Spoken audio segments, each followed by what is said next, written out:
Are you excited for the episode today? Because I sent you the title and you didn't really question it. Well, I well, because I didn't have time really, but I did think, wait, what? And I did change it because I Yeah, thought, no, don't. It's oh, not it's not a mistake. all right, I'm going to change that back right now. Thank you. I was like, she doesn't normally make mistakes like that, and I was like, that's not a What, in my word English? In my words? in your Anglais. Yeah, all right, I've Oh. changed it back then. I read a Facebook post actually, and it was in a true crime group, and it was this morning, and somebody was complaining about, oh, don't you hate it when podcasters butcher the British language?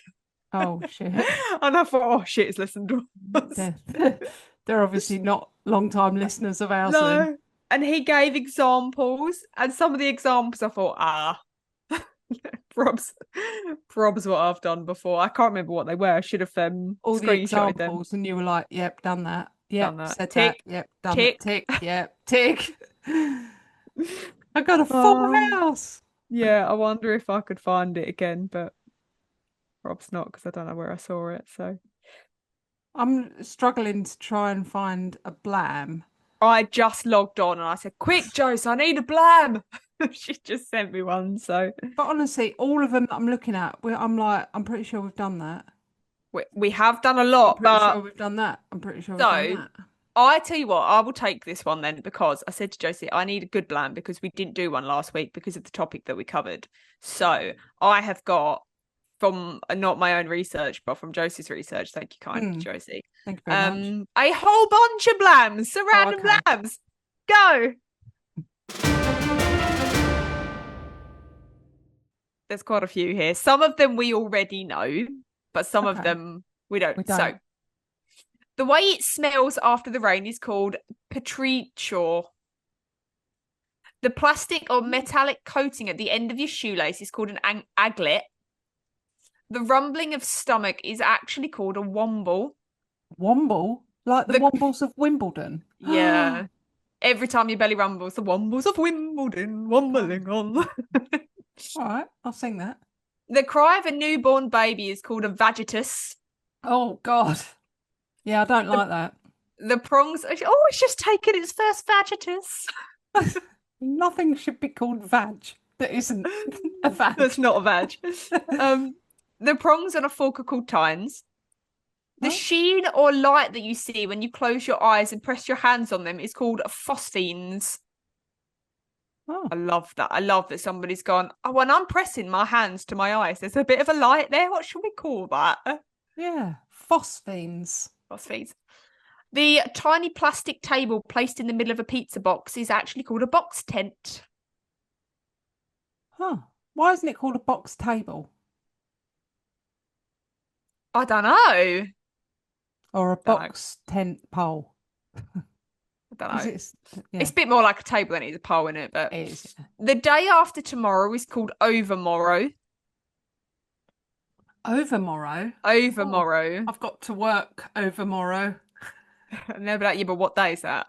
Tell me in But like, days, not overmorrow. morrows. Why is there two words for it though? Well, Why no, is the day after tomorrow. oh the So day oh the I'll day, be not off the tomorrow, day. Hang on. overmorrow. I'm working tomorrow. I'll be off overmorrow.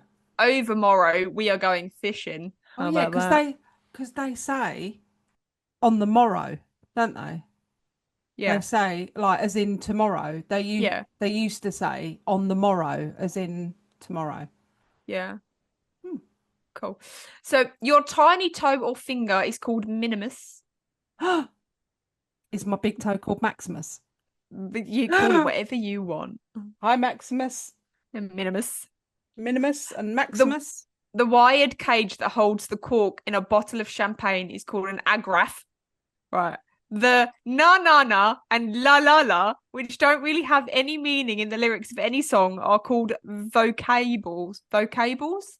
Vocables. Yeah. And what? Hang on, what's vocables? No, no, no. Na na na, come on in. Ah, Like that. all right. I was just thinking, for all of our listeners that have read Stephen King's fairy tale, that's what it just makes me think of because they don't say no, they say nah, Na na. nah, Na nah, na na. nah Na in na it. na. Right. When you Oh, combine an exclamation mark with the question mark, it is referred to as an interrobang. oh, I use interrobangs all the Do time. you? Yeah, because it's like kind of a Interrobang. question, but kind of a Yeah. statement. Are you going out tomorrow without me? Exclamation mark. Question mark, Question mark. exclamation mark. Yeah, it's a question, but Yeah. it's like you're having a go at Furious. them. Yeah. Are you actually saying that? And what's that called? Interrobang. Interrobang. Yep. The space between your nostrils is called columellinase. What, this bit or like inside? If No, no, no. that's your septum, No, no, then no, no, no. no, No. no, no. The What, septum's the just inside this? bit. Yeah. I think Yeah. so. I I don't I've know. I've hardly got any septum. That's my Yeah. blame. There you go. Yeah. My nose is very squishy and movable. Where is she? Yeah, We've had look. to drag a big old tumor out of it. Oh, ew. It's true, yes. Yeah. The armhole in clothes where the sleeves are sewn is called armscye. A R A Pardon. R ARMSCYE. Make of that of what you will. I don't know. I think move on. Right. The condition of finding it difficult to get out of the bed in the morning is called dysania. I get a lot of dysania. Yeah. I get this a lot. Next one. Illegible handwriting is called griffonage.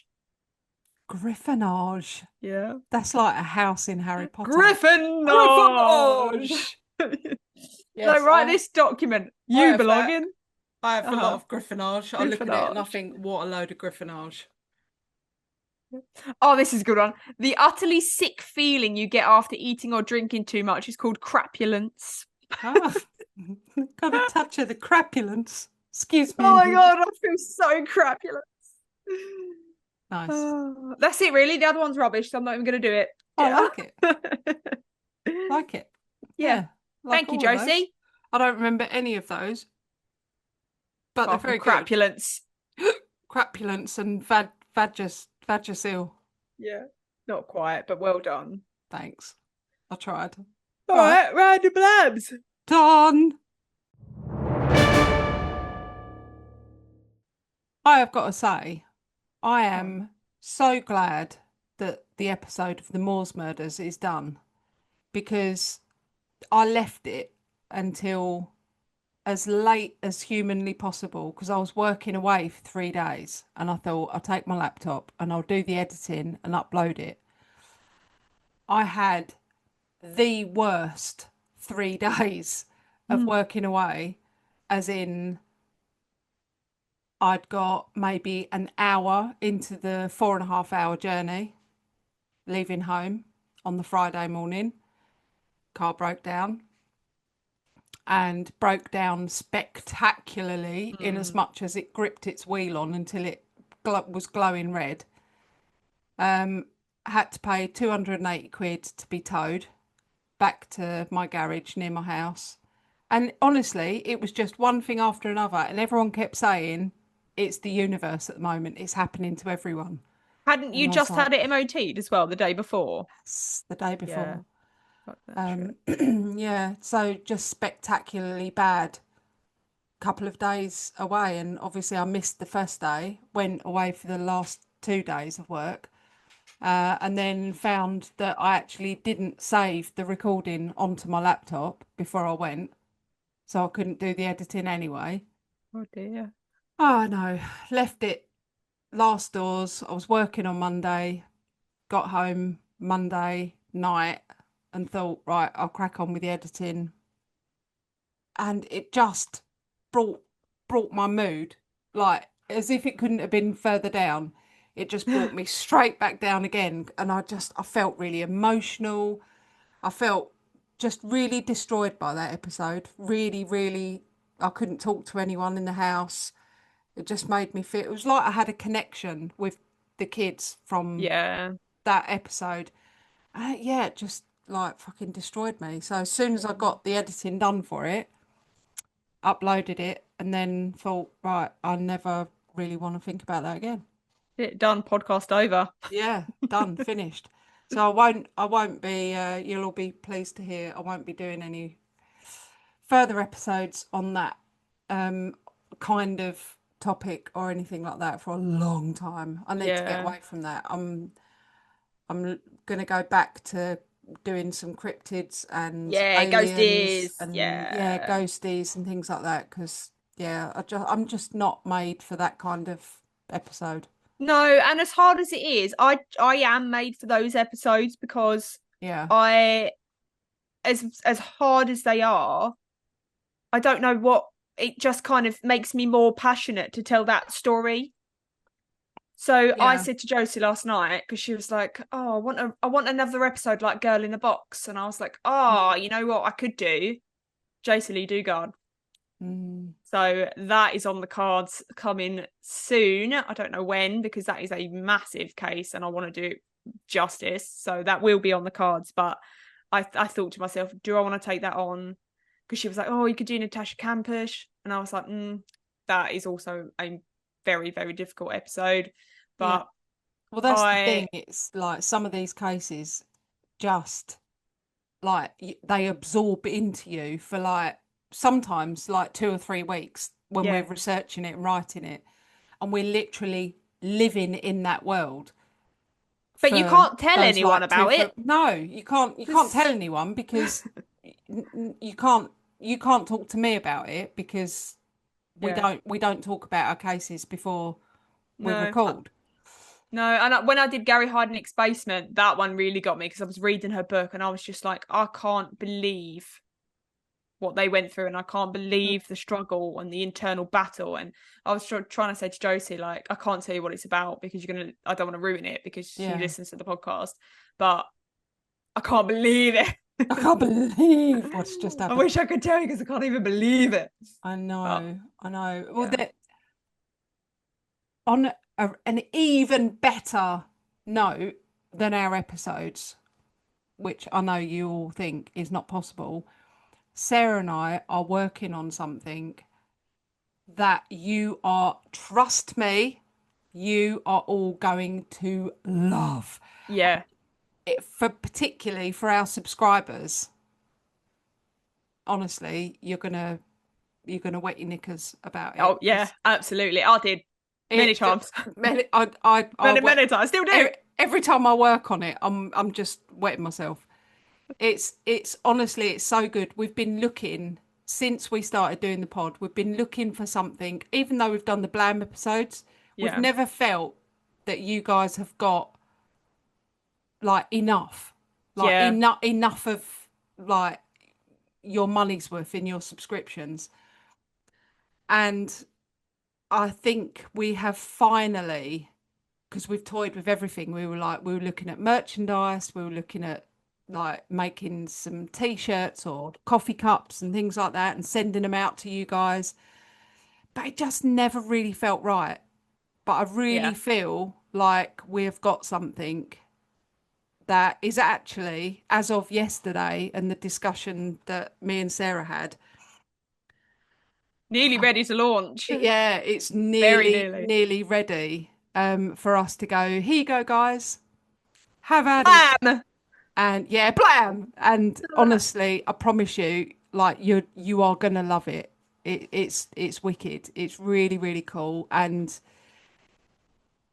maybe 80% of it, if not more, is gonna excite you if you're a subscriber. If you're not a subscriber, it's still cool, but Yeah. I think it's like for the subscribers, I think you're really, really, really gonna be getting your money's worth. So yeah, Everybody's listening going, what the I fuck are they know, talking about? I know. Yeah, honestly, it's gonna be so so good, Yeah, and and also this you is going will to love trip us up it. as well because if we have latecomers and what we're doing is already out, they're going to listen to this go, oh, they've got something new and exciting. That's true. No, Well, it's not. This it is old now. it is currently the middle of August 2025. Mhm. So if you are listening to this later than the next couple of weeks, then it's already out. It's already out. Don't And get your hopes up. you will already know about it because we're going to market the hell out of it as well. So yeah, as of its release date, it'll be banded around everywhere. Cool.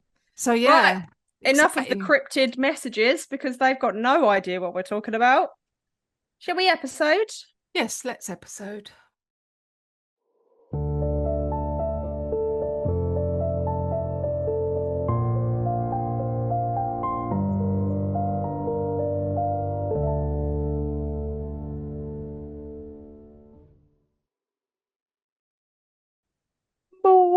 Morning. Morning. Morning, morning. Good morning. Good morning. Well, I just said to everybody enough of the cryptic messages, and then I'm gonna tell you a very cryptic story. So Oh. sorry, everybody. But first, I just want to say when we were completing the thing that we were just talking about, Kate came across so many reviews that we hadn't come across yet that had been pulled from different sites. Because if you live in a different country to us, then we can't access that Apple side of things. So if the Americans leave a review on their American Apple podcast site, we don't actually see it because we can't log into that. But however, Kate's managed to find all of these reviews that we'd never found before, and they're just so wonderful. So I just wanted to take some time and say thank you to everybody that's left some kind words. Yes, thank you. About us and about our podcast, and they enjoy the juxtaposition between the two of us because I'm a storyteller, you are a very factual information teller, and I think I'd have said it the other way around. Really? Yeah, I think you're a lot more factual and detailed than I am. Oh. Well, whatever the listeners think, they appreciate that we tell things quite differently, and they get two different. I'll tell you what was cool about that as well is some of those reviews actually when it got sent through to me, it said translated using like whatever translator. So some of those were like in German. Oh There wow! was a couple that originally started as I can't remember, like somewhere from like Asia Oh region, great! something like that. So but when they got sent through, they said translated by blah blah blah, and I was Oh, like, that's so good. oh, that's cool.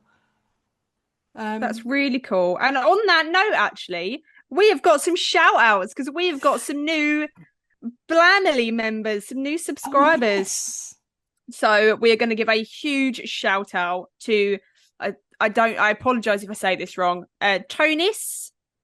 Tonis. Tonis. I like it. That subscribed. So thank you very much, and I hope you enjoy all of the episodes that are now available to you. And a If second, if that's not your name, just pop us a message, send us a yeah, text message, and let yeah. us know. And our second shout out goes to Gleander. Gleander, thank you so Yes. much. And Gleander as well. So you can choose to subscribe more than what the base level subscription is, and that's what they chose to do. So we really, really do Oh, appreciate that. So thank you that's ever so so much. lovely. And like I say, we are in the process of being able to give you more than just the additional episodes. So You will not hold be on to your sorry. hats or your pants or your umbrellas. Yeah, or your braless t-shirts. Yeah. Ta-da. Right, let's go. Okay. So, this episode is called The Misappearance of Steven Kubacki. And that isn't a error. That is an actual word. I did look it up. It's Is definitely it a word. actually a word? It's a word. Wikipedia says it's a word. And it's got a I'm not meaning to it. convinced. And I'm not going to. Misappearance. Yeah, the misappearance. And it will become clear by Okay. the end of the episode. So in 1954, Steven Kubacki was born in South Deerfield, Massachusetts, with his mother Irene, father John, and brother John Jr. And he was a very, very intelligent child. He was like very book smart. He was accepted into the prestigious Deerfield Academy Prep School, and then eventually got a full scholarship to Hope College in Holland, Michigan, where he majored in history. In his free time, Steven loved to be outdoors. I think most people, when they grow up in that sort of region, are outdoorsy because they've got so much mountainous range, so much, like foresty and like great places to walk and stuff. So he enjoyed mountain climbing, cross-country skiing, and he was considered a very able, like, top-tier skier. One of his favorite places to ski was around the frozen lakes of Lake Michigan. So February 1978, Steven was in his 20s now. It was where he was living in Holland, Michigan. They suffered a really terrible blizzard, and it was aptly called the Great Blizzard of 1978. Oh. I thought it was generally the British that came up with names like that, but I know, we've got a name for everything, haven't we? Yeah. So it was cold, it froze the lakes, there was plenty of snow on the ground. So what better time to go for some cross-country skiing around the lakes of Lake Michigan? So on the 18th of February, 23-year-old Steven packed up his gear, loaded his backpack, grabbed his skis, and told his roommates that he would be back in 1 or 2 days, depending on how long it took him to do the route that he wanted to do on his skis. He opened the door to step outside. The -7-degree temperature wafted all over him, but didn't chill him because he was dressed appropriately for the temperature. He knew what he was doing. It wasn't like here, if the weather reached -7, we would all die because we are not prepared. Absolutely. We'd just be like, well, we had a good run. That's it. Give up. We haven't. Yeah. I don't know how to knit socks. Yeah. So he was prepared for the temperatures, and he was ready for his cross-country skiing trip. 2 days later, on February the 20th, a few people were out on their snowmobiles in the area surrounding Lake Michigan, and they happened upon a peculiar sight. Along the shoreline, lying abandoned on the ground, was a pair of skis, along with a backpack lying neatly atop the skis, and placed precisely down next to the skis and the backpack was a set of ski poles. Coming away from that bundle of items, leading towards the lake, was a single pair of footprints preserved by the deep snow on the ground. And the men thought it was odd that there was only one set of prints leading out onto the snow-covered frozen lake, and there was none returning. So they believed that perhaps someone had gotten into a bit of trouble, and they called the police. When the police arrived, they went through the backpack and found information enough to tie it back to Steven Kubacki. He had already been reported missing by his roommates when he didn't return home after he said 1 or 2 days. So police was worried that something had indeed happened to Steven. So they also saw the footprints leading away from Steven's gear, and they followed them out onto the frozen lake. So 200 yards of singular footprints, one after the other, undisturbed and as pristine as if they had just been left there, and then they stop. No more footprints to follow. No returning set of footprints. It was as though Steven had vanished right at that very spot. So police very quickly came to the conclusion that a section of the ice must have broken while Steven was walking. He would have slipped into the water and very quickly drowned. But there was no sign of any break in the ice. The snow was undisturbed. If the ice had broken, refroze, and fresh snow covered it up, then Steven's footprints would surely have disappeared, right? Yeah. But police maintained that he had likely drowned. However, they did gather together a search party and enlist the help of a helicopter to search the surrounding area, the area surrounding the lake. Steven's parents and brother flew out to Michigan to help in the search. His brother remarked how odd it was that Steven had left his backpack with his skis. He said that he never left his backpack anywhere, as it contained his compass and his survival kit. He was an expert outdoorsman and knew how quickly the elements could get to him. An area of 3 square miles was searched for Steven. But no other trace of him was found, no other footprints, nothing. And police very quickly gave up the search, putting his disappearance down to drowning. But his parents didn't give up. They pleaded to continue the search, even getting the lake searched once it had thawed out, hoping that his body would surface if he had indeed drowned like the police suspected. Yeah. Police dogs were used, but they caught no scent, nothing. Although the police put it down to drowning, they were just as baffled, really, by his disappearance. Yes, it was logical that he fell through the ice, but it just didn't look that way. Months went by with no word of Stephen, no clues to his disappearance, no body, no nothing. Then in December 1978, police had just found evidence of a serial killer operating in and around Chicago, which was just a 2-hour drive away from Holland. His MO was young men. His name? John Wayne Gacy. Oh. While it would take police months to identify all the remains hidden in John Wayne Gacy's basement, the police in Holland suspected that their missing man may have fallen foul of this serial killer, and they sent his dental records off to see if any of the remains matched that of Stephen. And after a lengthy wait, they did not. His parents refused to believe that he had drowned in that lake. He was too smart, too wise, too experienced, too cautious to just go wandering out on the ice and then have it break. They hired private investigators. They spent thousands of dollars trying to find their son, but all avenues found nothing. Stephen's college issued an honorary degree in his absence to his parents. A memorial was held for him, and life returned to as normal a way as possible for Stephen's family. And although police believed his disappearance was fully explainable, it was obvious he must have fallen through. There's no other explanation. Must have fallen through the ice and drowned.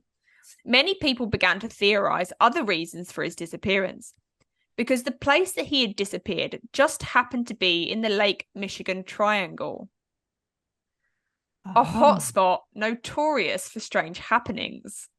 So if you've listened to our previous episode on the Bennington Triangle, and you've obviously heard of the Bermuda Triangle, you should know that anything with the name triangle in it tends to be surrounded with weird, strange, mysterious happenings. And the Lake Michigan Triangle is no different. So the triangle stretches from Ludington to Benton Harbor in Manitowoc and back to Ludington. And it forms like a right angle triangle for those people that know their triangle shapes. So it's like from here down to there, up to there, and across to there. Okay. From as early as 1679, strange, unexplained happenings have taken place in the Lake Michigan Triangle. When a ship named Le Griffon, carrying literally a boatload of fur, sailed across Lake Michigan towards its destination and never showed up. No sign of a shipwreck was ever found. No floating fur on the water. Nothing. In May 1891, the Thomas Hume ship took off from Chicago with a boatload of lumber. It made it to its destination and was heading back with its 7 sailors, but never returned. Again, no shipwreck, no lumber, no bodies, absolutely nothing was ever found. 20 years later, the Rouse Simmons was transporting Christmas trees across Lake Michigan. Witnesses spotted the ship sailing in good conditions. However, it had its distress flag raised. So a lifeboat went out to find out what was going on. But when it arrived, there was no sign of the ship anywhere. No Christmas trees, no floating debris, absolutely nothing. Until 2 years later, when Christmas trees started washing up along the shoreline, along with the captain's wallet. It wasn't till 1971 that ship was actually discovered, 165 feet below the surface, with no visible signs as to why it sank. And in 2006, the Thomas Hume ship was also discovered underwater in near perfect condition. In 1921, the Rosabelle never made it to its destination, and when a search party was sent out, they found the ship upside down, floating aimlessly near the center of the Lake Michigan Triangle. No sign of any of the 11 crew on board. The ship appeared to have damage, making it look as if it had collided with another boat. However, no other boat was ever found, no other crew was reported missing, and no boat ever turned up with any damage on it. And even more spookily, many years prior to this, the Rosabelle was actually on a different journey, and it did suffer a collision with another boat, and it did capsize and kill all on board. However, the boat was recovered, repaired, and then sent back out, only for it to happen again. Oh. In 1937, the O.S. McFarlane was being captained by Captain George Donner. The boat headed towards Port Washington, Wisconsin, with a cargo full of coal. On one of the many days that it was sailing, the ship entered some frozen ice, and the captain had to steer the ship around these frozen parts safely. And so for hours, he gripped the wheel, steering the bow of the ship until they were out of this frozen water and back into safety. So exhausted, the captain decided to retire to his cabin for the night and instructed his first mate to waken up when they neared their destination. He entered his cabin and locked the door from the inside and retired. So as instructed, when they neared their destination, the crew went to wake the captain up. They knocked on the door and received no reply. After a few attempts, they tried to enter and found the door locked, so they decided to knock the door in. When they managed to break the door down and enter the cabin, they found that the captain was nowhere to be found. The cabin was windowless, and it had been locked from the inside, making it impossible for him to have escaped. What? And there were also many of the crew out on the deck keeping watch over the water to make sure that there was no more of this frozen ice around, and not a single one of them heard or saw anything. It had just vanished into thin air. Over the years, the Lake Michigan Triangle has seen over 1,500 ships sink or disappear. In more recent years, however, it's not just ships going missing. In 1950, Flight 2501 took off from LaGuardia Airport carrying 58 passengers and crew over the area of the Michigan Triangle. It mysteriously vanished from radar. In the days that followed, small fragments of debris and body parts were recovered, but the main wreckage was never found. And there was no mayday call, no distress call, nothing. It just vanished off the radar. The Michigan Triangle doesn't just play host to airplane crashes and shipwrecks, it's also the location of numerous sightings of unexplained lights in the sky, UFOs, and also USOs, which is unidentified submerged objects. Oh. In 2007, a sonar search of the lake revealed a stone structure resembling Stonehenge in the center of the triangle, with a possible prehistoric carving of a mastodon nearby. However, it is still unidentified and unexplained. Huh. So you can see why people felt that the Lake Michigan Triangle had taken another victim. Yeah. May 5th, 1979, 15 months since Steven's disappearance, June Bozek, Steven's aunt, was living in Great Barrington in Massachusetts. She'd popped out to visit a neighbour that lived down the road from her and to have a coffee and a catch-up, and she was just leaving, walking back down the street to her house, when she saw someone walking up the street towards the house. A young man. He had hair down to his ears, and she recognised his face and said out loud, but mainly to herself, "Stephen?" The young man turned to look at her, and she couldn't believe it. After 15 months, presumed dead, her nephew, Steven Kubacki, was standing on her doorstep. What? She ran the last few feet over towards him to touch him and make sure he was real. And there he was, looking no different to the day he had disappeared. Calm, collected, he greeted his aunt. There was no emotional reunion from him. He was quite plain-faced, as though he had been gone a day and didn't see what the big fuss was. June contacted Stephen's mother and father, who were living in Massachusetts, miles away, and they made their way over to their son as fast as they could. No one could quite believe what was going on. How had Steven shown up 15 months after he had disappeared, 700 miles away from the spot that he had vanished, without looking remotely different? Steven couldn't give them an answer. All he remembered was waking up in a field. He didn't know where he was. He looked down at his body, and he was wearing clothes that he didn't recognize as belonging to him. A t-shirt from a marathon run in Wisconsin. Next to him lay a backpack that wasn't his. Inside the backpack were lots of maps and a hitchhiking signs suggesting that he had travelled very far. He also had $40 cash, new glasses and trainers. He didn't have any memory of why he was in that field. The last thing he remembered was feeling cold and feeling scared of being lost in the frozen darkness. He'd managed to lift his body off the ground to a standing position despite the exhaustion he was feeling. He felt as if he had done a lot of running. It didn't take long for him to recognise his surroundings. He walked a short distance to the town and noticed a newspaper in the shop window. It was only then that he realised the date and that he had a huge chunk of time missing. 15 months of no memory at all of what had happened to him or how he ended up on the grassy field wearing other people's clothes. In the aftermath of his return and reunion with his family, he gave a few interviews because obviously the media wanted to know what on earth had happened to him, and so did everyone. But Steven didn't appear bothered. He said he thought his blackout was caused by exhaustion and exposure, and he would see a doctor. But he didn't feel that there was any need for concern. Both his parents were so delighted that he was back that they just didn't pressure him to talk, and they didn't question him about what happened. They were just happy for his return. For all sense and purpose, Steven Kubacki returned and carried on life as if nothing had happened.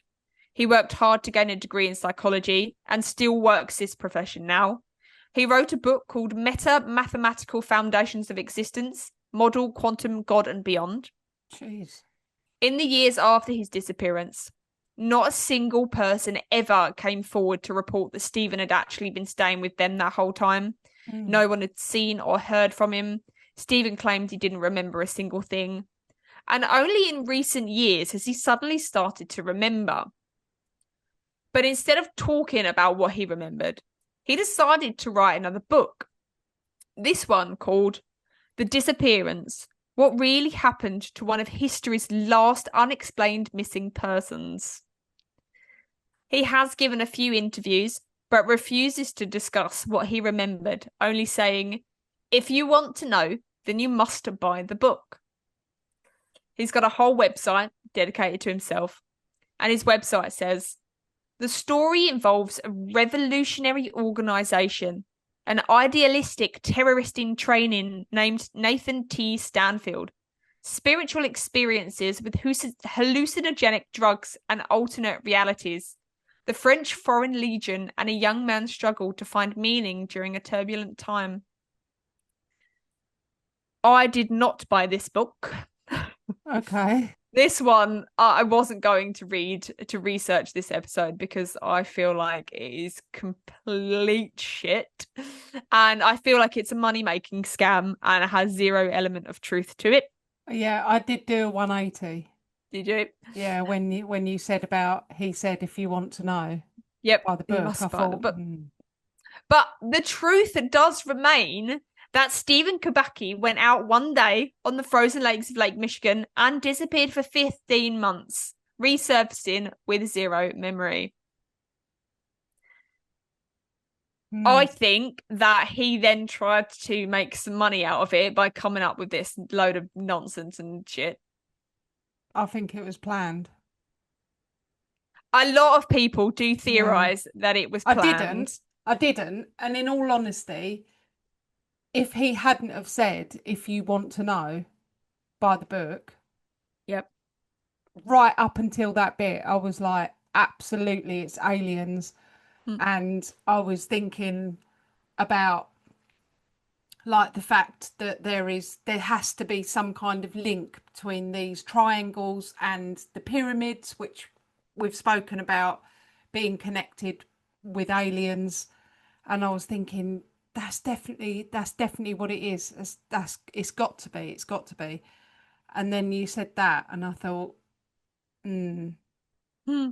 no, I don't think it is. I think he's set the whole thing up But to. that's a long time in waiting to do that. To wait 15 months. But and like I say, no one ever came forward to say that they'd seen him.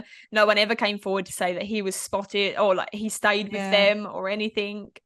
So it's a yeah, really elaborate ruse to do to it then write a is. book 50 years later. Yeah, I think he was I just suppose. that Yeah, did happen to him, and I think he was trying to capitalize on that. which is fair enough. That's fair enough. If something like that had genuinely happened to me, I would. That's why what I think about Travis Walton. I like everyone's like, yeah, but you look at him, he's doing all these interviews and all that. I'm like, well, I mean, you would, wouldn't you? He must be constantly being asked, Yeah. where were you? What happened? What do you remember? What did you think? So in the end, I would be like, well, yeah, if you can make some money out of any trauma that has happened to you, why Hmm. not? Like, I don't see the Yeah. problem in it. No, I know. I genuinely think that he didn't remember. And he literally said, I think it was just exhaustion and exposure. But Yeah, I mean, I'd still like to know how there was footprints going out to the middle of the lake yeah. and then nothing.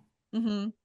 That's In his bizarre. in his backpack, he said he had different signs from hitchhiking. So they would have been going from this place to this place, and then Mm, another sign going from that place to that place. So these signs will indicate that he had travelled mm, quite far, and he was found 700 miles away from.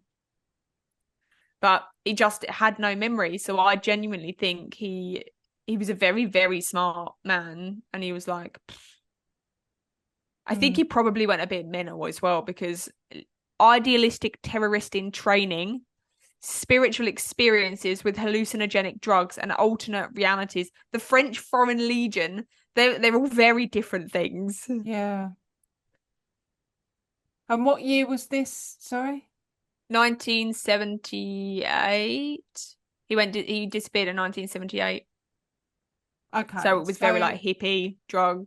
yeah, and also in my mind, it is kind of irrelevant that no one came forward and said that they were staying with him because especially in the 70s, you didn't have like all these posts and things on Facebook and on the internet Yeah. and not even like on television. Do you know what I mean? It wasn't really like a massive it seemed a much bigger world, I think is what I'm trying to say. And I think you could easily hide from everyone 200 miles away and those people may not ever hear that you're missing or Yeah, I think so. But this was broadcast on the news. Like the reunion between his dad was recorded, between him and his dad was mm, recorded. So I think someone there would have been like, what are you doing, mate? You were staying at mine. yeah, I Do you know what just I think mean? it's possible that he could have just stayed out the way of everyone for like a whole year more. I just, yeah. I like your skepticism though, because I thought you'd be like, yep, aliens, Yeah, I definitely. just don't know. I was definitely going along those lines, and I was like, yep, yep, definitely. And then, yeah, it just kind of it changed my view a little bit when you said that about if you want to see that. But then I also forgot that you'd said it was all these years later. Yeah. Yeah, it So was many, many years later that he then released this book. so maybe that isn't how I feel because you would also feel like that if you'd had a whole lifetime of people going, so what happened and Yeah. what do you remember and what was the last thing and how do you think you got off the ice and all that, you'd be like, oh, I'm so over like telling people my thoughts and my feelings and all Mm. that. If you want to know, just read the book, it's all in there. I Yeah. would I would feel like that.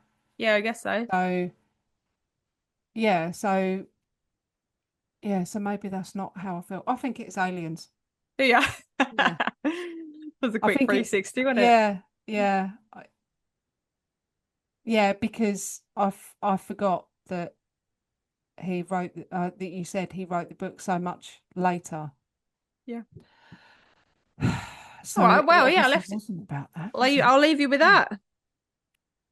Yeah, Josie actually found this story and she was like, "Oh, will you do this one?" I was Yeah, like, "Fine." that's a cool story. Yours. Yeah. And oh, so did you explain why it's misappearance? Because So it's a the word mystery. misappearance. No, the word misappearance. I'll read you the Wikipedia. Thank you, appreciate it. That's all right. So a false appearance or something that appears in a way that it should not. Mm. An instance of seeming as other than what is the true form, or something that appears in a way that it should not. So I didn't want to say disappearance because he came back. Yeah. So misappearance. Misappearance. How about that? It's the first misappearance we've had on the pod, Yeah. Yes, and it is. my first misappearance experience at all. You are welcome. Thank you very much. Yep. All right. Nice Well, there one. you go then. Thanks muchly. Welcome. Yeah, I want to know what people think. I want to know whether you guys think it was A aliens. conspiracy. Well, they can do when we release what we're releasing. Can't they? Uh-huh. Bye. Bye. If you have enjoyed listening to our episodes, make sure you rate us and leave us a review on whatever platform you are listening. We absolutely love hearing from you guys. So you can also help support our show by donating to our Buy Me a Coffee link. We will make sure that you get a massive shout out and a big thank you in our next week's episode. You can also follow us on social media at Perplexed Podcasts. We're on Facebook, Instagram, and if you want to see more videos and blooper reels, subscribe to our TikTok and YouTube channels. You can also email us your stories at perplexedpodcasts@gmail.com. And you can find all the relevant links in the episode descriptions. Thanks for listening. Bye. Bye.